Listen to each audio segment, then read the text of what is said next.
Ruby ভাই, ওই রাস্তা দিয়ে চলেন না, জায়গাটা অনেক ভয়ানক। তুমি কি এগুলা বিশ্বাস করো নাকি হাবু? শহরের মানুষ এগুলো শুনলে হাসে, শুধু হাসে না, সাথে পাগলও বলে। ওই যে হাঁটার শব্দ শুনতে পাচ্ছ? কিছু একটা আছে রবি ভাই, আমার ভয় করছে।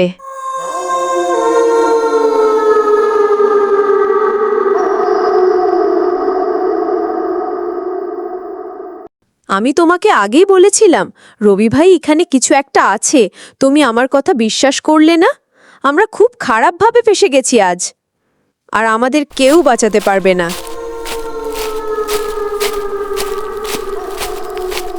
কি এসেছে আমার বাঁশঝাড়ে? আজ আমি তার ঘাড় মোটকে রক্ত খাবো, হা হা হা। তোমার গলার আওয়াজ এত মধুর কেন? তুমি কি সত্যিই পেতনি? বিশ্বাস করতে পারছি না। হ্যাঁ, আমার নাম চঞ্চলা। 1875 সাল থেকে আমি এই বাঁশঝাড়ে থাকি।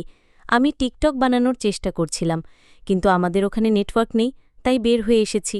ও বাবা, ভূতেরাও আবার টিকটক বানায়? আমার জীবনে আমি প্রথম দেখলাম। কেন? আমাদের ভূতেদের কি টাইমলাইনে থাকতে ইচ্ছা করে না নাকি? কেন? আমাদের ভূতেদের কি টাইমলাইনে থাকতে ইচ্ছা করে না নাকি? তুমি অনেক কিউট ভূত। তোমার কথা শুনে তোমার প্রেমে পড়ে যাচ্ছি। যতই তোমার কথা শুনছি, ততই তোমার প্রেমে পড়ে যাচ্ছি। তুমি বলেছ তাই ছেড়ে দিলাম। অন্য কেউ হলে ঘাড় মোটকে দিতাম। তবে তোমাদের অনেক ভালো লেগেছে। কাল আবার এসো, আমরা একসাথে ফটোশ্যুট করব।